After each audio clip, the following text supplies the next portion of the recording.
In this video, I will demonstrate how the desktop automation driver can efficiently export information from a document into a SQL table. I have already created a workflow that pulls the key information from an invoice and sends this data to the configured SQL table. Because of this, I am able to process an invoice with the click of a button. We can now see that the data from the document text has been added to my SQL table.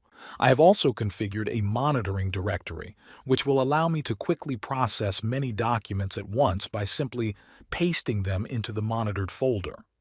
This method is very efficient, as 99 files take merely a couple of minutes to finish processing. Once all of the files have been processed by the workflow, we can see in the SQL table that a row of data has been populated with the important information from each processed file. Note that the file attachment can be stored in the SQL output as a link to the folder containing the attachment or as binary data.